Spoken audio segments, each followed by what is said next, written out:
Good morning all of you. आज मैं युवा भारत वर्सेस बूढ़ा भारत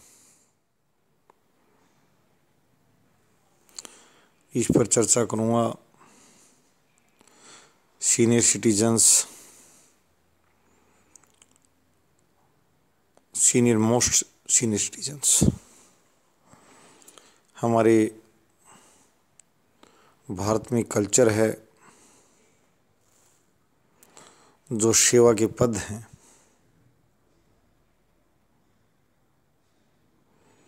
काम करने के पद हैं, राष्ट्र को चमकाने के जो पद हैं, उन पदों पर एक बड़े अलग ढंग से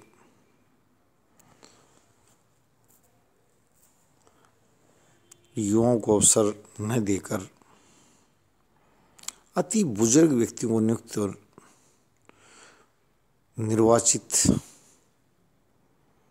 किया जा रहा है, समझ से बाहर है। विश्वविद्यालय के छात्र, शोधार्थी, देश के शिक्षक,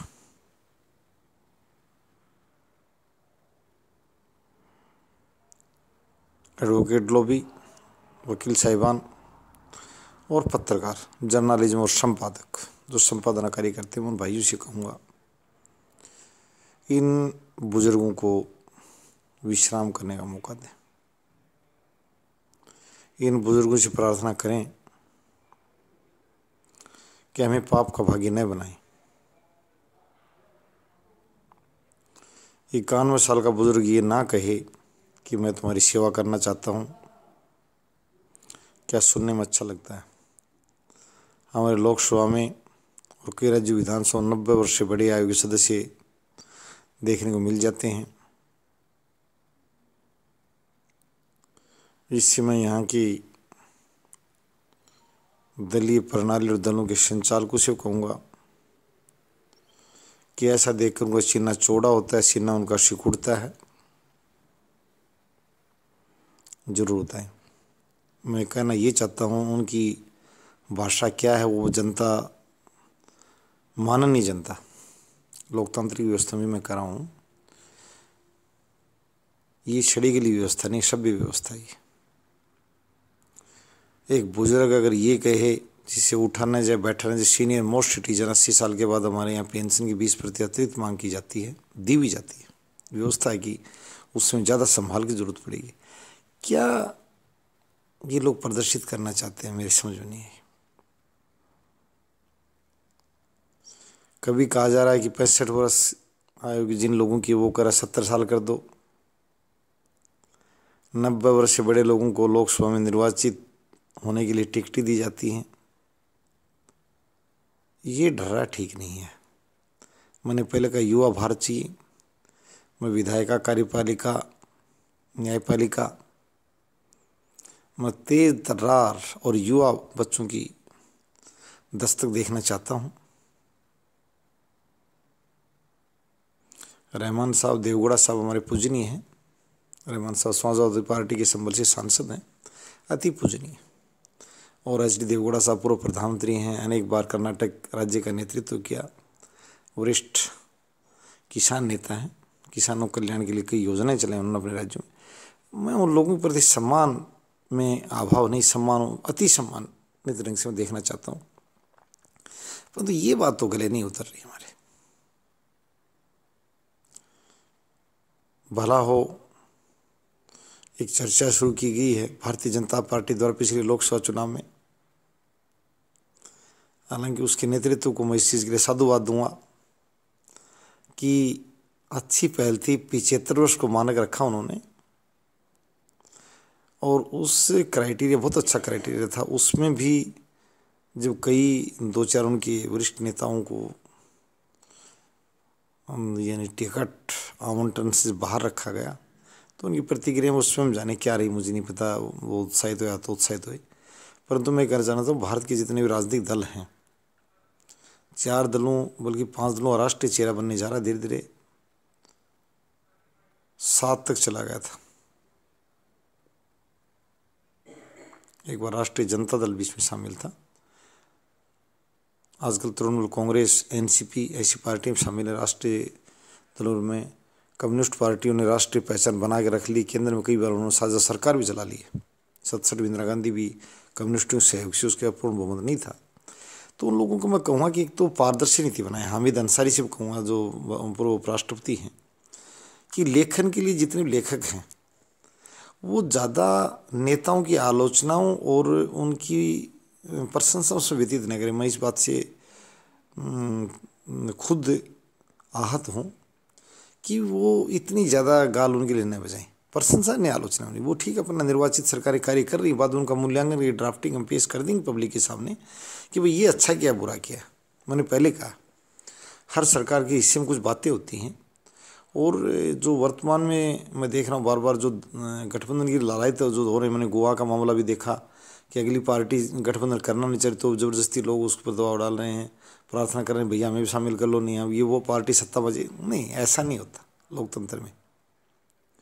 अगर बीजेपी सत्ता बजे एक परेशानी है क्या उसमें आपको? अगर उसको मतदाता चुनते हैं तो बीजेपी आ जाए, कांग्रेस आ जाए, आम आदमी पार्टी आ जाए, बसपा आ जाए, कम्युनिस्ट आ जाए, तृणमूल कांग्रेस, हमें किसी दल से कोई आफत नहीं है। जहाँ किसी भारतीय जनता पार्टी मतदाता जिता रहे हैं तो वहाँ सत्ता में लोकतांत्रिक व्यवस्था यही तो करे। ये आए बिल्कुल सिरोधारी है। क्या नई बात है? ये कहाँ से नई बात आ गई कि हम गठबंधन इसलिए कर रहे हैं? गठबंधन आप भारतीय जनता पार्टी रोकने के लिए ना करें। गठबंधन ही मैं कहना चाहता हूँ, मैं उत्तर प्रदेश के कुछ नेताओं के विचार सुन रहा था और गोवा के भी, ये उचित नहीं है। आप जनता की कल्याण के लिए बात कीजिए। अरविंद केजरीवाल की बात को मैंने आगे बढ़ाया है। उसने जो बात रखी है 1000 रुपये महिलाओं को देने की, चलो किसी बहाने कुछ लाभ तो हो जनता को। जन मुद्दों पर जनता जागरूक है फिलहाल, एक हमारे पास सबसे प्लस पॉइंट है। अभी हमने ये कर देखा सर्वे, हमारी जनता मतदान के मामले में बहुत जागरूक हो चुकी है, अति जागरूकता। मैं ये बता देना चाहता हूँ, लोकतांत्रिक व्यवस्था को संपादक लिख रहे हैं, ऐसी कोई बात नहीं है। मुख्य बात है उन तक सही बात जाए और वो अच्छे नेताओं के साथ भी आना चाहते हैं, उनको अच्छी बातें, अच्छे मुद्दे पसंद आते हैं, ऐसी कोई बात नहीं है। अभी मैंने यही बात जोड़ी है, अरविंद केजरीवाल ने महिलाओं को जो 1000 रुपये देने का पंजाब की या गोवा की सभाओं जो कहा, वो बात आजकल देश की चाय की दुकानों तो बहुत तेज़ी से चल रही है। मैं कह रहा हूँ अरविंद भाई को मुफ्त में अभी सत्ता आने पर वो करना है। उन्होंने दिल्ली में कर दिया कि नहीं वो तो वो खुद बताएंगे, परंतु एक अच्छी शुरुआत और अच्छी चर्चा की तो उनको वास्तव में कम से कम न्यूट्रल वोटर जो है, जो किसी दल से जुड़ा हुआ नहीं है, किसी धर्म और जाति के आवेश में नहीं है, वो आदमी जरूर कर रहा है। मैं अरविंद भाई को भी एक बात आज शेयर करना चाहता हूँ, वो किसी गठबंधनी संबंधों में न पड़े। अपनी जो 2-3 बातें हैं उनकी, और एक ही बात मैं विशेष रूप से अरविंद के जिम्मे लगाऊंगा कि 60 साल से बड़े लोगों को कम तैयार करें। ये मेरी प्रार्थना है सभी राजनीतिक दलों से। उचित नहीं, युवा जनप्रतिनिधियों की जरूरत है, दौड़ धूप करके अच्छे से लोगों से संवाद करें और थोड़ी सी गतिशीलता है। मोबिलिटी इन डेमोक्रेसी, मैंने कहा था modernity in democracy, now mobility in democracy. We are working for Indian democracy, purity in politics, इन बातों के लिए काम कर रहे हैं। और मैं यही कहूँगा, बाद में जुडिशरी को तो मैं शामिल नहीं करूँगा, एजुकेशन जुडिशरी बात बाद में करूँगा, परंतु मैं कहूँगा बूढ़ा भारत नहीं। परसों के बाद मैंने लेजिस्लेचर को कहा चाहिए गाँव में सरपंच निर्वाचित करना हो, विधायक, सांसद, किसी पद पर। ये मेरी विनम्र प्रार्थना है सभी से, सभी ये राजनीतिक दलों से है और जनता से भी है। पर मैं जनता की तरफ से कर रहा हूँ कि आप इग्नोर करें सीनियर सिटीजन्स को। ये बात बिल्कुल आज से गांठ बांध लें। सीनियर सिटीजन्स ये बात अपने मुंह से हमें न कहे, छोटे छोटे बच्चों को, युवाओं को, कि मैं तुम्हारी सेवा करूँगा। ये भारतीय संस्कृति की मर्यादा के प्रतिकूल है।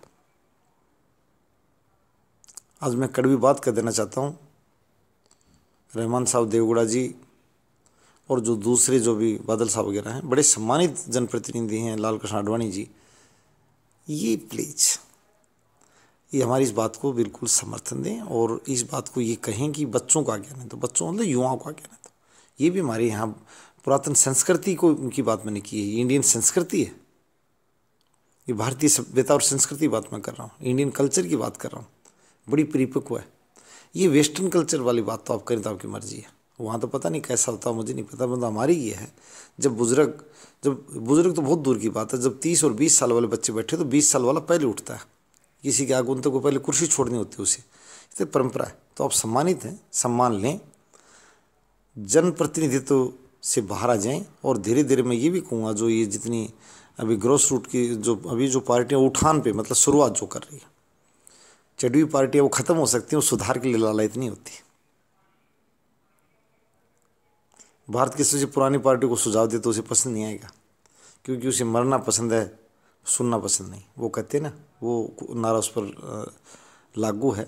यदि उनको ये भी कहें कि अमुक व्यक्ति प्रतिनिधि के रूप में आपके टिकट मत दो, काउंटर मत करो, तो ये बताते हैं कि लोग की उनकी आदत होती है कि ये आपका काम नहीं है। They are not ready to listen their voters true.